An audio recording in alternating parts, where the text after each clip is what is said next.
KU's playing for an extra $100,000 on the line in KU, Tennessee. Another Volunteers, Jayhawks, Rick Barnes, Bill Self matchup. We're going to break it all down on this little bonus episode of Locked On Jayhawks.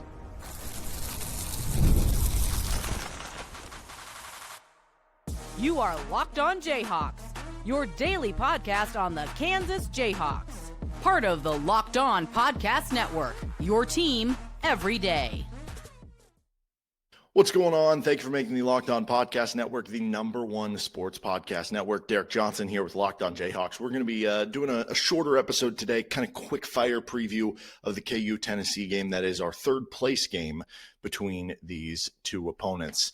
We're going to get to what's on the line, matchups of the game, and some of that quick stuff in a Tennessee scouting report. And as always, you can find our show anywhere you get your podcast, including on our YouTube page. We are brought to you by Game Time. And with Game Time, you can download the Game Time app, create an account, and use code LOCKEDONCollege for $20 off your first purchase with Game Time.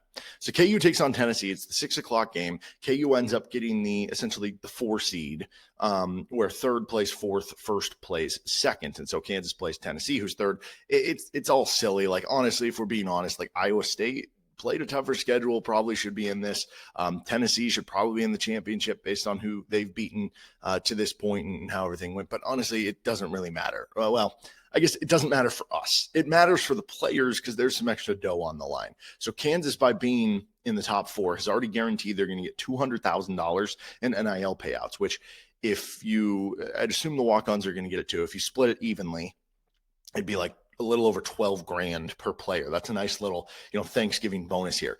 But there's an extra $100K. If you get third, you get $300K. You get fourth, you get $200K. So an extra $100K divided by 16 people, you're looking at some extra funds in there to boost up that check. So, they're going to be playing hard. Both teams are to try to win a little bit of that money here in this one between these two teams. Now, it is funny because it's just like we've had so many of these feast week matchups between KU and Tennessee. Obviously, you've had so many matchups between Rick Barnes and Bill Self, whether it was when Rick Barnes was at Texas or now with him at Tennessee. Going back, I was chronicling it. They played in the 2014, I think it was the ESPN Orlando Invitational. KU kind of beat them up pretty good. Cliff Alexander had 16 off the bench. Perry had 24 and 13. Then they played in the 2018 NIT for the 18-19 season. And that was when they were healthy with Diedrich and Doak, and they ended up beating them in overtime. That was a Tennessee team that they got a 2 seed and made the Sweet 16. And obviously Kansas didn't stay healthy the rest of that season, but that was a fun moment at the time,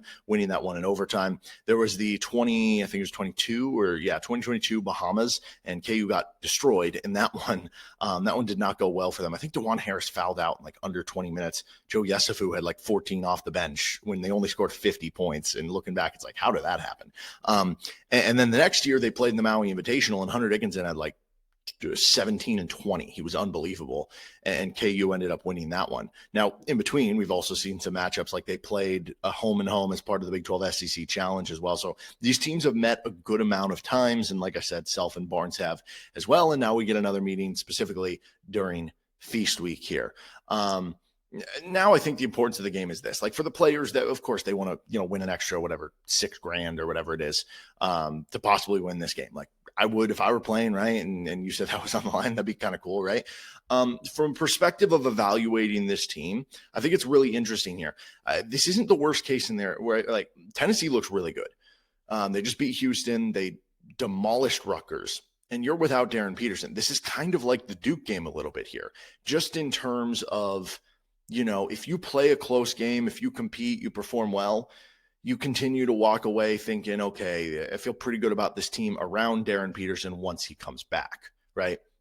If you win the game, can you imagine? You win the game without Darryn Peterson, it's going to be like, man, Bill Self found some dogs and really built the roster to his liking and was able to make it work, right? If you get blown out, then there's a little bit there, but you still are going to, at minimum, walk away from this tournament without Darryn Peterson at 2-1, and guarantee that if you do lose, it's going to be to a top 10 team in the country. So, this is kind of a good cherry on top situation for KU to get to play this Tennessee team. And I think that's a good scenario to be in for Kansas, right? Now, it doesn't add to the easy part of this guy, right? Like you're going from playing Tennessee to UConn, and then you have Missouri on a neutral site, then you've had NC State, right? This is this is a pretty brutal 4-game stretch starting right here for Kansas. I don't know what's the record you would take. Obviously, Darryn Peterson's health kind of factors into that. Like, would you take 2-2 in those 4 games? Would you want 3-1 in those 4 games, right? But if you want 3-1 and you lose this one, that makes it a little bit tougher. So I think that's going to be interesting to say the least. Let's get into a little Tennessee scouting report, though, and some matchups that could determine the game, players to watch as well. This is Locked On Jayhawks. Thank you for joining us on today's episode of the show. And this episode of the show is brought to you by FanDuel Sportsbook. NBA's back. College basketball's back. We got Feast Week going on. We got college football going on later this week. We got NFL on Thursday. We got NFL on the weekend. There's so much going on in all in the background. There's NHL and NBA as well. Macklin Celebrini just scoring goals. It's super fun to watch. Anyway, you can combine live bets into a same-game parlay for a shot at a bigger payout with FanDuel. Keeps every game exciting, especially when your team's making that late push. And right now, FanDuel is giving new customers $300 in bonus bets when your first $5 bet wins. So head over to FanDuel.com, sign up, play your game with FanDuel. It's the official sports betting partner of the NBA and the Locked On Podcast Network. Thanks again for joining us here, making the Locked On Podcast Network the #1 sports podcast network. Derek Johnson with you here. We will have a KU Utah preview coming at you on Thursday, Thanksgiving, and then we'll have a postcast for you on Friday with whatever happens over there. We'll get a postcast after this game as well for the KU Tennessee game. So what does Tennessee bring to the table? Well, they're 7-0 right now. They're ranked 10th on KenPom at the moment. Not necessarily the who's who of the first part of the schedule. It's Mercer, Northern Kentucky, North Florida, Rice, Tennessee State, Rutgers. A lot of those games, they're just absolutely demolishing their opponents, though. Rutgers, low-key, is not even top 120 team. It's a power team. That could be rough for them in the Big Ten. But they had the opportunity last game against Houston, 76-73. Now, I will say this. I don't mind playing a team after they come off a really good performance, especially when they're playing a physical team. I think we saw that a little bit with Syracuse. Syracuse played a really good game against Houston, played a physical team, went to overtime, and I don't know that they were as good against Kansas. It's hard to replicate that, right? Especially, who knows, maybe you're up late in Vegas. But with the Houston game, it's like, okay, Tennessee, this was a huge matchup for them. It was a rematch of their Elite Eight loss. So they're emotionally invested into the game. They pour into it. They play a great game. They win the game. I don't know. Maybe the hope is here for Kansas that there's a little bit of a letdown for the Vols coming in this game, right? I think that would at least be a little bit of a hope there. But low-key, Kansas is top 20 right now on KenPom. So KenPom has it as 74-70 between the two teams, which would be pretty close, which, again, I think if you lose 74-70, like, that doesn't take into account Peterson's not playing. I'm not saying you want that. You still are Kansas. Go try to win the game. Win the dang game, right? But I don't think you would feel bad about the team, I guess, point being.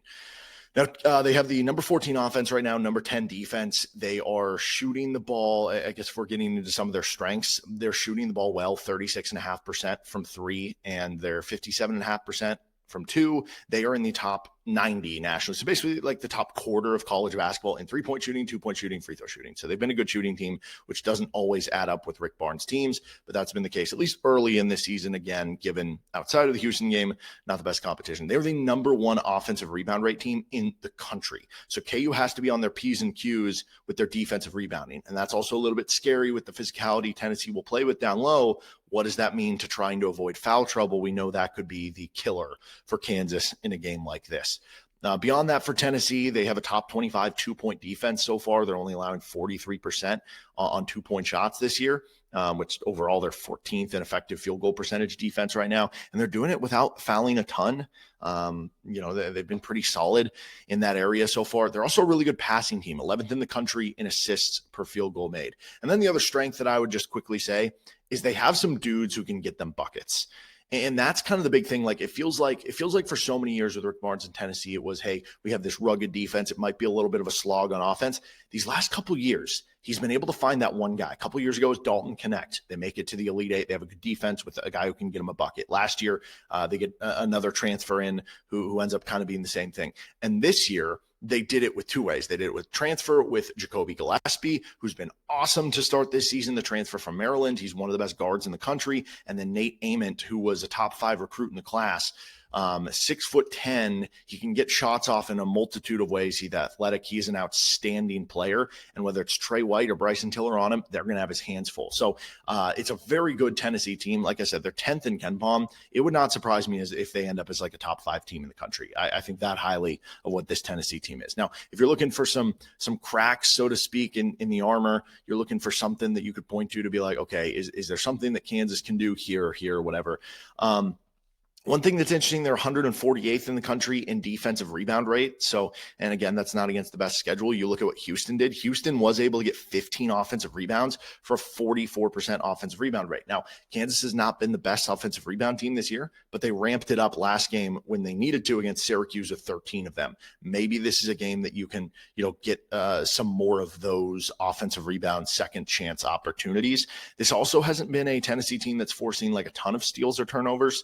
They're not bad at it. They rank above average nationally at the moment. But again, given the schedule, they're not in the top 100 at either. And in that Houston game, Houston only wound up with 9 turnovers compared to 16 assists. So for a game after Kansas had a bunch too many turnovers against Syracuse, maybe that's something that can ramp down a little bit in this game and help Kansas. Again, you're talking about trying to win the possession game, so to speak here. So far, Tennessee, they've been a better, corner 3-point shooting team at 42% from the corner, 35 above the break. It's still good above the break, but maybe that's something if you can limit the corner. And then they're not a great mid-range team. So if you're able to say Flory and Tiller are going to take care of the inside, again, you got to avoid the foul trouble, and you can take away the corner, can you make them more reliant on above the break threes in mid-range, where the mid-range specifically, they have struggled a little bit there. Defensive end of the floor, they've just been good in every zone. Like, this has just been a good defense so far this season. They are giving up a good amount of shots above the break from 3, but teams aren't really making them so far. So that's certainly interesting there. Let's finish up here. What are going to be the keys for KU? Who are players to watch for both teams? This is Locked On Jayhawks. Today's episode of the show is brought to you by Game Time. College basketball is here. We got Feast Week going on. If you're in the area of a tournament, you can get tickets at Game Time. Plus, college football is going on. You can get tickets for the KU-Utah game for pretty low. It's going to be cold. You're going to want to bundle up, but who knows? I mean, if they won the game, they're probably rushing the field. So that could be potentially a cool moment if they're able to get it done. And I'm looking right now. This is not a joke. Like, literally behind the Kansas bench, 40-yard line, row 1, section 107 for $87. You're never going to get that good of seat again for that price against like a top 15 opponent when Kansas is, it's not like Kansas is 0-11, like they're still playing for a bowl game. So you can check that out over at Game Time. Take the guesswork out of buying college football tickets with Game Time. Download the Game Time app, create an account, and use code LOCKEDONCollege for $20 off your first purchase. Terms apply. Again, that's promo code LOCKEDONCollege, LOCKEDONCOLLEGE for $20 off. Swipe, tap, ticket, go. Download Game Time today. Thanks again for joining us on the show. Don't forget you can check out our preview of the KU-Utah game coming up as well. Our players to watch for this one. So let's start with Tennessee. I'm going to mention 2 players real quick. I mean, Felix Okpara is a really interesting interior player. He's a good defender, rebounder. He'll get him a few points here and there. JP Estrella is somebody who in 6 games so far has missed 1, but 12 points per game. But it's mostly the 2-man show, Gillespie and Ament. And I will say that is something where it's like, if they can avoid foul trouble, that's the big if. Flory gets in foul trouble, you're probably donezo in this one. But the idea that you potentially do have a big man with good length that's mobile in Bryson Tiller, and a senior in Trey White, and a big man in Flory who maybe can make things a little more difficult on Nate Ament than some other matchups, and you do have a good defensive point guard in Melvin Council that maybe you can throw on Jakobi Gillespie, and it feels like there's like one time a game where Elmarco is getting blown by on the defensive end, but overall his defensive numbers look really good this year. They look really good as a freshman. Are you able to, like, at least, you're not going to shut them down because they're good enough players that it's more about, can you just make them a little more inefficient? Can you make them take a couple extra shots, make the field goal percentage go down a little bit more? And maybe Kansas matchup wise, is a little better fit to face Tennessee than some other teams, right? Doesn't mean you're going to stop them or win, but it does at least mean that you're maybe a little better equipped than some other teams who would play against them.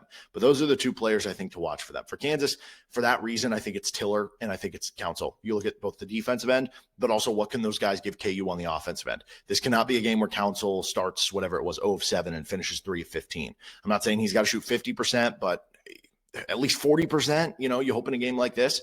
And then, I mean, Flory has to continue to be a dude without fouling. And that would be one of my keys. Avoid foul trouble if you're Kansas, because otherwise it's going to be kind of problematic if that is the case. Try to slow down those two guys as much as possible. Much easier said than done there.